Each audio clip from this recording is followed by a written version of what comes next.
Welcome to Andragon. Welcome to Andragon. இன்றைக்கு நம்மோடு நேர்காணலுக்காக சிறப்பு விருந்தினராக ஊடகவியலாளர் திரு குமரராசன் அவர்கள் இணைந்திருக்கிறார். அவரோடு பேசலாம். சார் வணக்கம். வணக்கம். வணக்கம். மகாராஷ்டிரால கொல்காப்பூர் அப்படின்ற நாடாளுமன்ற தொகுதிக்கு உட்பட்ட இடத்துல ஒரு கோட்டை ஒன்று இருப்பதாக தெரிய வருகிறது. அந்த கோட்டையை சுற்றி ஆக்கிரமிப்புகள் அதிகமாக இருக்கிறது, அதை நீக்க வேண்டும்னு சத்ரபதி சிவாஜியினுடைய 13ஆம் தலைமுறை வாரிசாக கருதப்படுகின்ற சம்பாஜி அப்படின்ற நபர் போராட்டம் அது இதுன்னு அறிவிக்கிறாரு. இதற்கு முன்பு அவர் பிஜேபியினுடைய ஆதரவுல ராஜ்யசபால நாமினேட்டட் மெம்பராக பதவியேற்று செயல்பட்டு இருக்காரு. இப்போ அவருடைய அப்பா சத்ரபதி சாஹூஜி அந்த லோக்சபாவினுடைய எம்பியாக காங்கிரஸ் சார்பில் தேர்ந்தெடுக்கப்பட்டிருக்கிறார். இப்ப இதுதான் இவருடைய குடும்ப பின்னணி. இப்போ இவர் அந்த கோட்டையின் ஆக்கிரமிப்புகளை அகற்ற வேண்டும்னு போராட்டம் நடத்துகிறார். அந்த போராட்டத்தின் பகுதியாக அல்லது அங்கமாக வழியில் இருக்கின்ற கஜப்பூர் அப்படின்ற கிராமம் முழுவதும் சூறையாடப்பட்டிருக்கிறது. கிட்டத்தட்ட 100க்கும் மேற்பட்ட வீடுகள், அதில் 50க்கும் மேற்பட்ட இஸ்லாமியர்களுடைய வீடுகள், சொத்துக்கள் நாசப்படுத்தப்பட்டிருக்கின்றன. 6 கிலோமீட்டர் அந்த கோட்டையிலிருந்து முன்னாடி இருக்கிற ஒரு மசூதி உள்ளும் வெளியுமாக கடுமையான சேதங்களை சந்திக்கின்ற ஒரு நிலை ஏற்பட்டிருக்கிறது. இந்த சம்பவத்தை எப்படி பாக்குறீங்க? இதனுடைய அர்த்தம் என்ன? குறிப்பாக மகாராஷ்டிரா மாநிலத்தில் சாகு மகராஜ் என்பவர் ஒரு சீர்திருத்தவாதி. அது சத்ரபதி சிவாஜி மகாராஜனுடைய வாரிசுகளாக இருந்தாலும் கூட சாகு மகராஜ் இன்றும் வரலாற்றிலேயே பெரும்பாக இடம்பெற்ற, அதாவது கோலாப்பூர் என்று சொல்லக்கூடிய அந்த இடத்திலுடைய மகாராஜாவாக இருந்தவர். பல்வேறு சீர்திருத்தங்களுக்கு அடிக்கோலிவர் என்பது அவர்களுடைய வாரிசுகளாக இருப்பதுதான் தற்போது காங்கிரசின் சார்பிலே தேர்ந்தெடுக்கப்பட்டிருக்கின்ற நாடாளுமன்ற உறுப்பினர். அவருடைய மகன்தான் நாம் இப்போது நீங்கள் சொன்ன அந்த சத்ரபதி சிவாஜி என்கின்ற அவர். சம்பாஜி என்கின்ற அவர் கடந்த 5 ஆண்டுகளுக்கு முன்பாக நாடாளுமன்றத்தில் ராஜ்யசபை நாடாளுமன்ற உறுப்பினராக, அதாவது நம்முடைய குடியரசுத் தலைவரால் நேரடியாக நியமிக்கப்பட்டவர். அது அவருடைய குடும்பத்தினுடைய பின்னணியை பொறுத்து அமைந்ததோ அல்லது அந்த குடும்பத்தை தன்வயப்படுத்திக் கொள்ள வேண்டும் என்று பிஜேபி எண்ணியதின் விளைவாக இந்த நியமனமானது ஏற்பட்டது. அந்த நியமனத்தில் அவர் 2022 வரை ராஜ்யசபை நாடாளுமன்ற உறுப்பினராகி பின்னர் வந்தார். ஆனால் இப்போது அவர் பிஜேபியினுடைய அரசால் தேர்ந்தெடுக்கப்பட்டதின் விளைவாக ஓரளவுக்கு அந்த இந்துத்துவ அமைப்புகள் என்று சொல்லக்கூடிய அவர்கள் அவருக்கு ஆதரவாக பல நேரங்களில் விளங்கியிருக்கிறார்கள். ஆனால் அவர் வெளிப்படையாக பிஜேபியினுடைய உறுப்பினரோ அல்லது பிஜேபிக்கு ஆதரவான நபரோ என்று சொல்லும்படி அவர் எந்த இடத்திலுமே நடந்து கொண்டதில்லை. இதிலே விஷால்கட் என்றால் கோட்டை என்ற அர்த்தம் ராஜ்யத்தில். விஷால்கட் என்கின்ற அந்த கோட்டையை சுற்றி பல்வேறு ஆக்கிரமிப்புகள் பல காலமாக வந்திருக்கின்றன. இதை எதிர்த்து அவர் ஒரு போராட்டத்தை கடந்த ஆண்டே தொடங்கினார். கடந்த ஆண்டு அந்த போராட்டத்தை தொடங்கி பிறகு அங்கே அந்த ஆக்கிரமிப்பை அகற்ற முயலும் போது அங்கு இருக்கக்கூடிய குடியிருப்பை சார்ந்த பல்வேறு அமைப்புகள், அதாவது இந்துக்களும் சரி இஸ்லாமியர்களும் சரி, இவர்கள் அனைவரும் மும்பை தலைமை, அதாவது உச்ச நீதிமன்றத்துக்கு சென்றார்கள், உயர் நீதிமன்றத்துக்கு சென்றார்கள். அங்கு கிட்டத்தட்ட ஒரு 7 அல்லது 8 கட்டமைப்புகள் அதற்கு அவர்கள் தடை வாங்கிவிட்டார்கள் அந்த இடத்தில் இருந்து கூட. ஆக இதுவானது தொடர்ந்து போயிட்டு மீதி இருக்கிற ஆக்கிரமிப்புக்கு என்பது ஓரளவுக்கு உறுதிப்படுத்த ஒன்றாக இருப்பதால் அரசே அதை அகற்ற வேண்டும் என்று ஒரு அறிக்கையானது வெளியாகி கூட அது முறையானபடி அதை செயல்படுத்தவில்லை. அதன் விளைவாக இவர் என்ன செய்கிறார் என்றால், இவரே ஒரு அந்த எம்பியாக இருந்து அவர் திரும்பி வந்த பிறகு ஸ்வராஜ்யா என்கின்ற ஒரு அமைப்பை ஏற்படுத்துகிறார். அந்த அமைப்பின் சார்பிலே ஒரு போராட்டம் இந்த ஆக்கிரமிப்புகளை அகற்றுவதற்காக கடந்த ஞாயிற்றுக்கிழமை ஒரு 11 மணி அளவில் நடைபெறும் என்று ஒரு ஊர்வலமாக அங்கே செல்லவிருக்கிறார். ஆனால் நடந்தது என்னவென்றால், இவருடைய ஊர்வலம் அங்கு செல்வதற்கு முன்பாகவே அங்கே சில RSS தொண்டர்கள் அல்லது பிஜேபி தொண்டர்கள் அல்லது காவி அணிந்த RSS ஆதரவாளர்கள் இவர்கள் அந்த கோட்டையை சுற்றியுள்ள அந்த ஆக்கிரமிப்புகளிலிருந்து சற்றப்ப ஒரு 5-6 கிலோமீட்டர் தொலைவில் உள்ள கயாப்பூர் என்கின்ற அந்த கிராமத்தில் இருக்கிற இஸ்லாமிய வீடுகளை குறிப்பாக அவர்கள் தாக்கி இருக்கிறார்கள். இந்த தாக்குதலை எதிர்கொள்ள முடியாமல் சில பேர்கள் தங்களுடைய வீடுகளை பூட்டிவிட்டு அங்கிருந்து தப்பித்து சென்றிருக்கிறார்கள். ஆனால் அவர்கள் திரும்பி வந்து பார்க்கின்ற பொழுது பல வீடுகள் சேதமடைந்திருக்கின்றன. அது மட்டுமல்லாமல் அங்கிருந்த ஒரு மசூதியானது எப்படி பாபர் மசூதி ஒரு காலத்தில் 1991 தாக்கப்பட்டதோ அதே மாதிரியான ஒரு சம்பவமானது அங்கே நிகழ்ந்திருக்கிறது. ஆனால் அவர்கள் அதற்கு முன்பாக இவர்கள் அங்கே வந்து சேர்கிறார்கள். இதுக்கு கலவரம் வெடிக்கிறது. பிறகு காவல்துறை மற்ற அதிகாரிகள் நிர்வாகம் எல்லாம் வருகிறது. இதை அங்குள்ள மக்களிடம் கேட்கின்ற பொழுது அவர்கள் சொல்வது என்னவென்றால், இது இந்த ஊரை சேர்ந்த யாருமே இதுல இல்லை. இந்த மோபன்னு சொல்றோம் இல்லையா, அந்த கூட்டத்திலே இந்த ஊரை சேர்ந்தவர்கள் யாரும் இல்லை. எல்லாரும் காவி உடை அணிந்திருந்தார்கள்.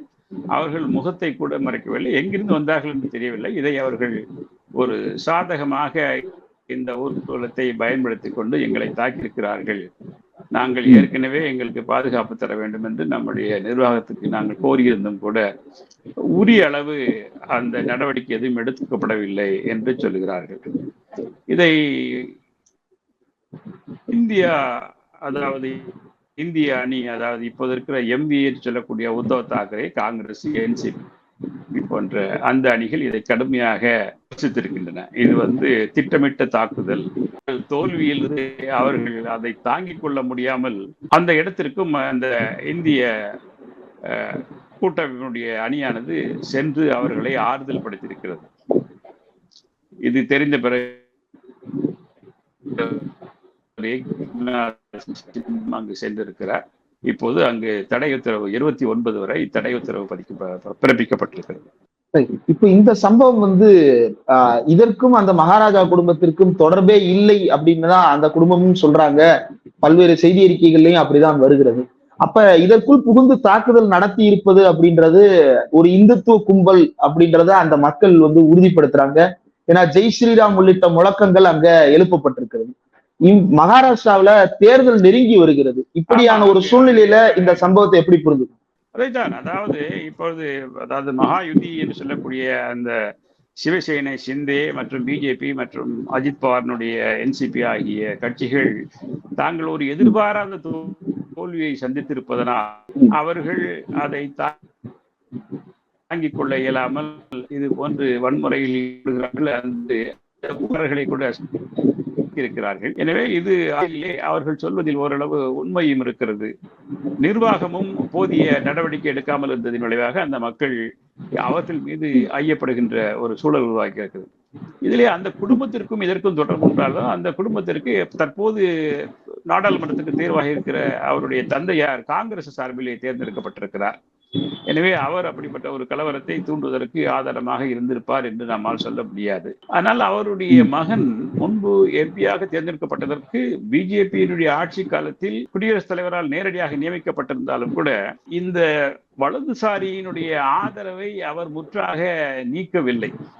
அவர் வலதுசாரி ஆதரவாளரா இல்லையா என்பது அவருடைய நடவடிக்கைகளில் பொதுவாக பார்க்கின்ற பொழுது அவர் விரும்புகிறாரா இல்லையா என்றாலும் கூட இவர்கள் அவரை தன்மையப்படுத்திக் கொள்ள வேண்டும் என்கின்ற அளவிலே அவருக்கு ஆதரவாக இருந்திருக்கின்றனர். அது ஓரளவுக்கு வலதுசாரி ஆதரவாளர் என்று சொல்லக்கூடிய அளவுக்கு தான் அவர் இருந்திருக்கிறார். அதை முழுமையாக அவர் நிராகரிக்கவில்லை.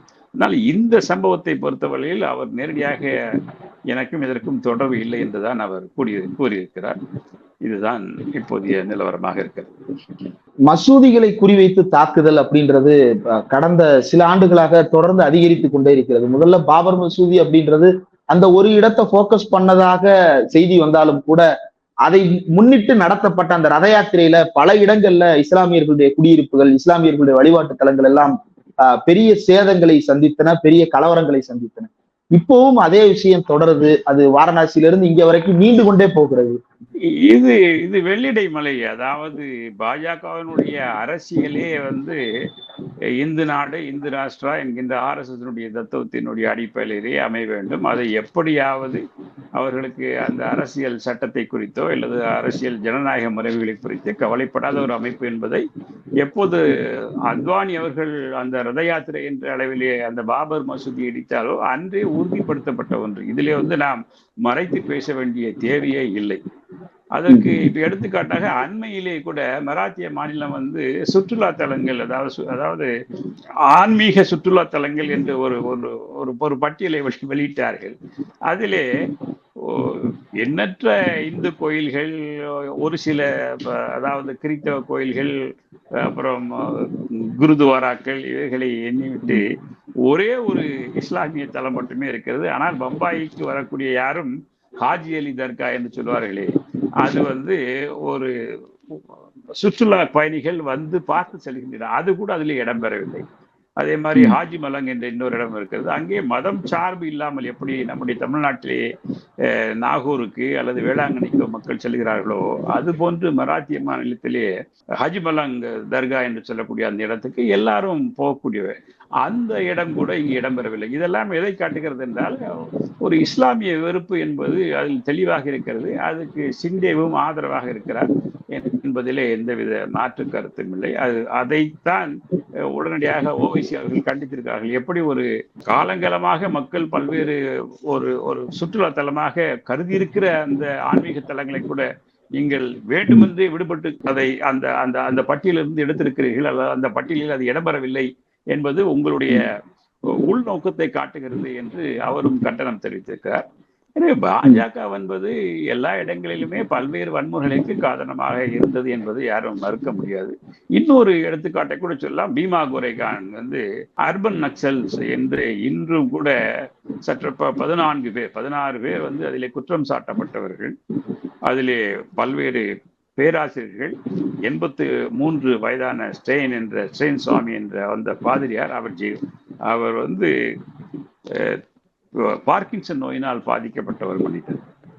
அவரை இந்த பீமா கோரேகான் வழக்கிலே தொடர்பு இருக்கிறது என்று, அவரும் மாவோயிஸ்டுகளுக்கு தொடர்பு இருக்கிறது என்றெல்லாம் சொல்லி அவரையும் இந்த வழக்கிலே சம்பந்தப்பட்டு அவர் கடந்த 3 ஆண்டுக்கு மேலாக ஜெயிலிலே இருந்து அங்கேயே மறைந்தார்.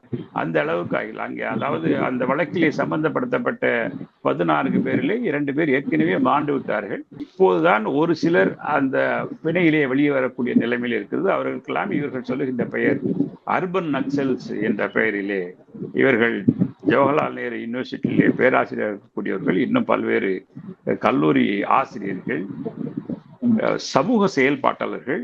இதையெல்லாம் பார்க்கின்ற பொழுது அந்த எல்கல் பரிஷத் என்கின்ற அந்த பீமா கோரேகான் கலவரம் இருக்கிறதே, அந்த கலவரத்தை தூண்டியவர்கள் யார் என்பது அரசுக்கு கூட தெரியும். ஆனால் அவர்களெல்லாம் வெளியிலே நடமாடுகிறார்கள். ஆனால் படித்த சமூக ஆர்வலர்களுள்ள, சமூகத்திலே சேவை செய்கின்ற பல்வேறு மக்கள் இன்றும் சிறைச்சாலைகளே வாடுகிறார்கள் என்பது இது பிஜேபியினுடைய அரசிலே இது சாதாரணமானதுதான் என்று நினைக்கக்கூடிய அளவுக்கு ஜனநாயகத்தை முறித்திருக்கிறார்கள் என்பது உண்மை. அதனுடைய தொடர்ச்சியாகத்தான் இதையும் பார்க்க வேண்டும். இதிலே வந்து இதை ஒரு தனிச்சம்பவமாக இல்லை. காரணம், இந்த ஆக்கிரமிப்பான இடத்திற்கும் அந்த கிராமத்துக்குமான தொலை இடைவெளி என்பது அவ்வளவு தூரம். எந்த நேரத்திற்கு அந்த ஊர்வலமானது அறிவிக்கப்பட்டதோ அந்த நேரத்துக்கு, அதற்கு முன்பாகவே அவர் அரசோடு பேசுவதற்காக கேட்டிருக்கிறார்கள். அதையும் அரசு கண்டுகொள்ளவில்லை என்பது இன்னொரு செய்தி. எனவே இதையெல்லாம் சேர்த்து பார்க்கின்ற பொழுது இஸ்லாமிய வெறுப்பு என்பது இந்த அரசிலே இன்னும் தொடர்கிறது என்பதிலே கொஞ்சம் கூட ஐயமில்லை. இந்த இஸ்லாமிய வெறுப்பு தேர்தல் முடிவுகள்ல என்ன மாதிரியான தாக்கத்தை ஏற்படுத்தும்? இது யாருக்கு சாதகமாக, யாருக்கு பாதகமான முடிவுகளை ஏற்படுத்தும்? அதாவது இஸ்லாமிய ஓட்டானது, இஸ்லாமிய வாக்கு வங்கியானது பொதுவாகவே காங்கிரஸ் இயக்கத்துக்கு வந்து ஒரு கணிசமான வாக்குகள் சென்று கொண்டிருந்தன. அது போக இங்க அம்பேத்கரனுடைய வாரிசாக இருக்கிற பிரகாஷ் அம்பேத்கர் அவருடைய கட்சிக்கும் பொதுவாக இல்லை. இதை தவிர ஓவைசி அவர்கள் ஒரு சில இடங்களிலே, அதாவது மராத்வாடா போன்ற பகுதிகளிலே அவர் இருக்கிறார். ஆக அந்த இஸ்லாமிய வாக்கானது ஒருங்கிணைக்கப்படாமல் பிரிந்து கிடக்கிற ஒரு நிலை இருக்கிறது. அப்படி இருப்பதனால் இது வந்து பாஜக போன்ற கட்சிகளுக்கு மிகவும் ஆதரவான ஒரு நிலையிலே இருக்கிறது என்பதுதான் உண்மை. கடந்த தேர்தலில் கூட அந்த எதிர்க்கட்சி அணியான உத்தவ் தாக்கரே, காங்கிரஸ் மற்றும் என்சிபி பவார் அணியினுடைய அந்த 3 அணியிலே அம்பேத்கரனுடைய வாரிசாக இருக்கிற பிரகாஷ் அம்பேத்கர் அவர்களுடைய கட்சியும் விபி என்று சொல்லக்கூடிய அந்த கட்சியும் இணைய வேண்டும் என்று மிகவும் பெரிதும் விரும்பினார் உத்தவ் தாக்கரே அவர்கள். அவர் கேட்ட இடம் 12 இடங்களுக்கு மேலாக, 48 தொகுதிகளிலே 12 இடங்களுக்கு மேலாக கேட்டார். அது சாத்தியமில்லை என்பது அவருக்கும் கூட தெரியும். இருந்தாலும் கூட அவர் இந்த அணியிலே இருக்க விரும்பினாரா இல்லையா, அல்லது ஓட்டை பிரிப்பதற்காக அவர் வேறு ஏதாவது செய்தாரா என்பது நமக்கு தெரியாது. ஆனால் இறுதியிலே உத்தவ் தாக்கரே அணியின் சார்பிலே, காங்கிரசின் சார்பிலே அவர்கள் தங்களுடைய இடங்களை கூட விட்டுக் கொடுக்க அணியமாக இருந்தார்கள். அவர்கள் ஒரு 5 இடங்கள் வரை கூட தருவதற்கு அவர்கள் இருந்தார்கள். அப்படி பார்க்கையில் நம்முடைய, அதாவது தமிழ்நாட்டை ஒப்பிட்டு பார்க்க வேண்டுமென்றால், நம்முடைய விடுதலை சிறுத்தைகள் கட்சியினுடைய தலைவர் தோழர் திருமாவளவன் அவர்களுக்கு தமிழ்நாடு முழுக்கும் ஒரு கூட ஒரு தேசிய நலனை கருதி திமுக அணியிலே எப்படி அவர் எந்த இடங்கள் என்பது முக்கியமல்ல, யார் ஆட்சியில் அமரக்கூடாது என்பதுதான் முக்கியம் என்ற அளவிலே அவர் ஒரு திமுக எந்த அளவு அவருக்கு எண்ணிக்கை 2 நாடாளுமன்ற உறுப்பினர் கொடுத்த போது கூட அவர் ஒரு மிக தெளிவாக ஒரு முடிவை சொன்னாரோ அப்படிப்பட்ட முடிவை இங்கு இவர் எடுக்கவில்லை. மாறாக இவர் தனியாக நின்றதின் விளைவாக குறைந்தது 7லிருந்து 8 நாடாளுமன்ற தொகுதிகள் இந்த எதிர்கட்சியானது இழந்திருக்கிறது.